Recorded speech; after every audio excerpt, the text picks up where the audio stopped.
जो लिखा है स्त्री का एक ही धर्म है, ये हम नहीं कह रहे हैं। एक ही धर्म एक व्रत नैमा, काय वचन मम पति पद प्रेमा। स्त्री का एक ही धर्म है, एक ही व्रत है, केवल पातिव्रत। अनुसुईया माँ ने कौन सा व्रत किया?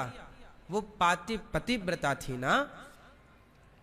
आप पतिव्रता हो तो फिर आपको कोई व्रत करने की जरूरत नहीं है।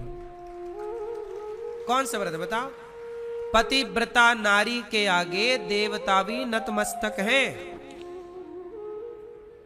देवताओं की ताकत नहीं कि ऊंची आवाज में आपसे बात कर लें, यदि आप पतिव्रता हो तो। ब्रह्मा और विष्णु और भगवान शंकर ये तुम्हारा दूध पिएंगे और तुम्हारे झूले में झूलेंगे। तुम जैसे नचाओगे ये तीनों वैसे नाचेंगे। ये नारी हल्के में मत लो, पर पतिव्रता बने तो सही। पतिव्रता नारी किसे कहते हैं? चलो बताओ, मैया बताएंगी। पतिव्रता नारी किसे कहते हैं? जिसका एक पति हो। अच्छी परिभाषा है, जिसका एक ही पति हो। क्यों, पति दो भी होते हैं क्या? हाँ, बात तो ठीक है, जिसका एक ही पति हो वही पतिव्रता है। सही बात है। क्यों मैया, गुटरगु मैया, ओ पंचायती मैया, होगी पंचायत। बताओ, पतिव्रता स्त्री किसे कहते हैं? मैया बताएंगे हमारी। हैं? जोर से मेरी माँ, धीरे धीरे बोल, कोई सुनना ले, सुनना ले, कोई सुनना ले। कौन है पतिव्रता नारी? है आपकी पड़ोसन?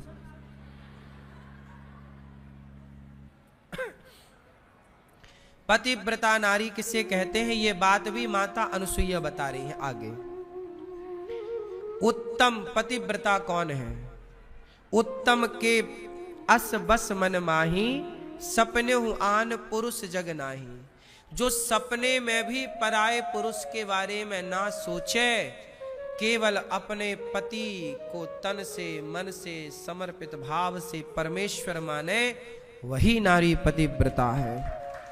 जो दूसरे पुरुष का सपने में भी चिंतन ना करे। और आजकल के जब से छोरा छोरियों ने ये गाना सुना है, ताकते रहते तुझको, तब से सब ताक ही रहे हैं एक दूसरे को, है ना?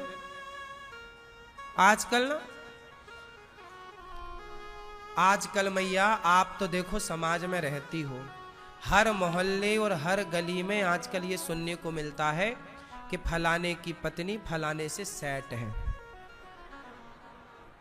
और फलाने का आदमी फलानी से सेट है। ये आए दिन सुनने को मिलता है कि नहीं? बोलो हाँ कि ना? आपके गली मोहल्ले रिश्तेदार परिवार में कोई दो चार केस ऐसे आपने सुने होंगे। बात सही है?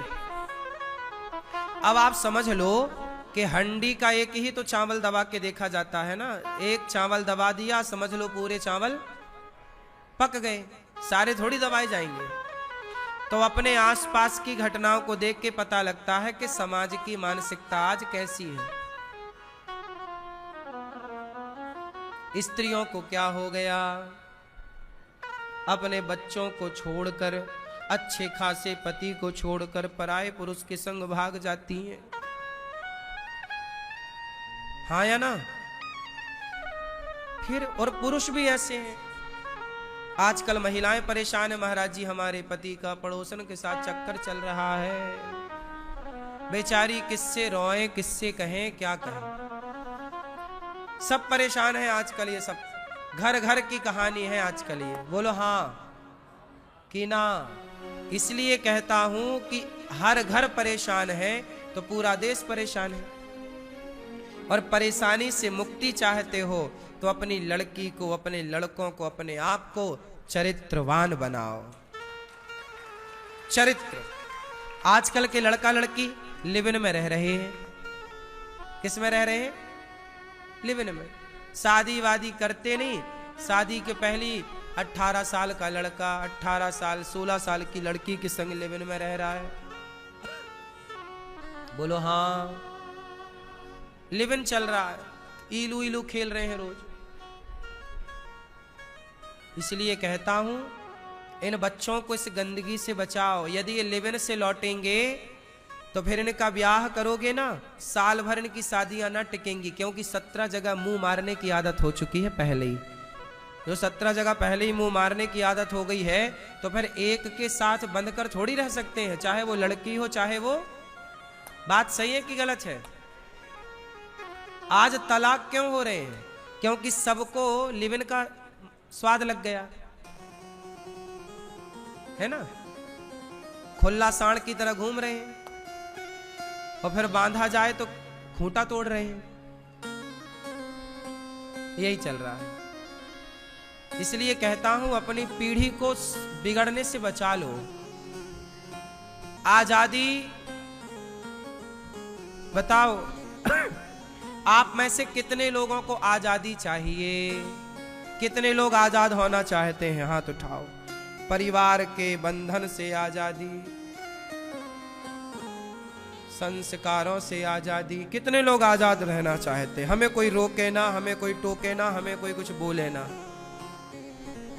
किस किस को आजाद होना है? हमें कोई ना कुछ बोले ना, माँ कुछ कहे ना, बाप कहे ना, रिश्तेदार कहे, हम जो करें हम करते रहें। आजकल के लड़का लड़की क्या चाहते हैं? स्वतंत्रता। हमें आप कुछ मत कहो, हम जो कर रहे हैं हमें करने दो। अब बताओ आजादी किस किस को चाहिए ऐसी? हमें कोई कुछ ना बोले। किस किस को चाहिए? हाथ उठाओ। तुम्हें आजादी चाहिए? चलो बैठ जाओ। सुनो, आजकल के छोरा छोरियों को क्या चाहिए? जोर से क्या चाहिए? आजादी। अब आप बताओ कि आजादी चाहिए तो राम और रावण दोनों में कौन आजाद था? राम आजाद थे कि रावण आजाद था? कौन आजाद थे? राम आजाद नहीं थे। राम तो मर्यादा के बंधन में बंधे थे, संस्कारों में बंधे थे। रावण आजाद था, जो मन करे वो करता, जिसका मन करे उसको उठा कर ले आता, चुरा लाता। रावण आजाद था, राम जी आजाद। सीता मैया और सूपनखा दोनों में कौन आजाद है? हैं? सीता मैया आजाद हैं? सीता मैया संस्कारों के और मर्यादा के बंधन में बंधी है, जबकि सूपनखा आजाद है। जहां मन करता है वहां चली जाती है, जिसको मन आए उसको आई लव यू कह देती है। सूपनखा आजाद है। तो जो लोग आजाद होना चाहते हैं, यदि स्त्री आजाद हो गई तो वो सूपनखा हो जाएगी, पुरुष आजाद हो गया तो वो रावण हो जाएगा। इसलिए आजादी अच्छी नहीं है साहब, मर्यादा में रहना अच्छा है। हम बंधे हैं तो ही अच्छे हैं। पतंग बंधी है धागे से तो आकाश में उड़ती है। यदि पतंग धागे को काट कर अलग से जाना चाहे तो क्या पतंग का अपना कोई अस्तित्व है? पतंग को लगता है कि यह धागा मुझे ऊपर नहीं जाने दे रहा है, लेकिन आज पतंग जितने ऊपर है उस धागे के बल पर ही तो है। यदि वो धागे से बंधे ना तो क्या इतने ऊपर जाएगी? हाँ, इसलिए मन संस्कारों में बंधे रहोगे ना, बहुत ऊपर जाओगे। और ये संस्कारों का धागा तोड़ दोगे तो कितने भी ऊपर हो, पतंग की तरह हिचकोले खाते नीचे आ जाओगे। इसलिए आजादी नहीं साहब, आजाद तो सूपनखा है, रावण है, सभ्य समाज में रहने वाले लोग, अच्छे घर की बहुएं, अच्छे घर के पुरुष, अच्छे घर के लोग आजाद नहीं होते। वो अपने माँ बाप के संस्कारों में बंधे होते हैं, वो अपने माँ बाप के वचनों में बंधे होते हैं। अनिरुद्धाचार्य कोई आजाद है? मैं बिल्कुल आजाद नहीं हूं। मुझे धर्म के हिसाब से चलना है, आप लोगों की प्रसन्नता के लिए चलना है। मेरी अपनी कोई जिंदगी नहीं है। मेरे को अपने लिए सोचने का टाइम नहीं है, ना अपने लिए कुछ करने का टाइम है। सवेरे जागते से रात्रि के सोते तक आप सबकी सेवा करता हूं। स्वतंत्र होता तो क्या जरूरत थी मैं भी शराब पीता। आज हमारी उम्र के लड़के मैया क्या शराब नहीं पी रहे? हमारी उम्र 34 साल है, रनिंग 34। 34 साल की आयु में हम हमारी उम्र के 34 साल के लड़कों को देख लो, शराब पी रहे हैं और क्या क्या शौक रख रहे हैं, किस तरफ जा रहे हैं, आप सबसे छिपा नहीं है। पर हम उन लड़कों की तरह आजाद नहीं हैं। हम एक संस्कारों में, एक मर्यादा में बंधे हुए हैं। आजादी तो वो है ना, आजाद लड़के तो अपने मां को भी घर से निकाल दे रहे चल, लेकिन हम आजाद नहीं है ना। गौरी गोपाल में कोई वृद्ध मां आती है तो जिस उम्र में आज के लड़का पिता से पैसे मांग मांग कर गाड़ी खरीद रहे हैं और अपने शौक पूरे कर रहे हैं, उसी उम्र का आपका ये भाई अनिरुद्धाचार्य 290 वृद्ध माओं की सेवा कर रहा है। 150 बच्चे गौरी गोपाल गुरुकुल में पढ़ रहे हैं। यदि मेरे प्रयास करने से कोई पढ़ लिख जाए तो बुराई क्या है? मैं आजाद होता तो समाज के लिए क्यों? अच्छा बताओ, ये दास अनिरुद्ध किसके लिए कर रहा है और किसके लिए सोच रहा है? आरोप लगा देना बड़ा सरल है। आप लगा दीजिए आरोप कुछ भी हम पर, हमें कुछ भी कह दीजिए, कहना ही तो है, कोई पैसे थोड़ी आपके खर्च होंगे।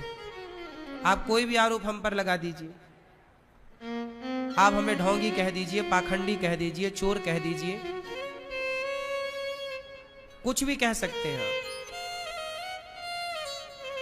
लेकिन मैं अपनी उम्र के लड़कों को, अपनी उम्र के लोगों को देखता हूं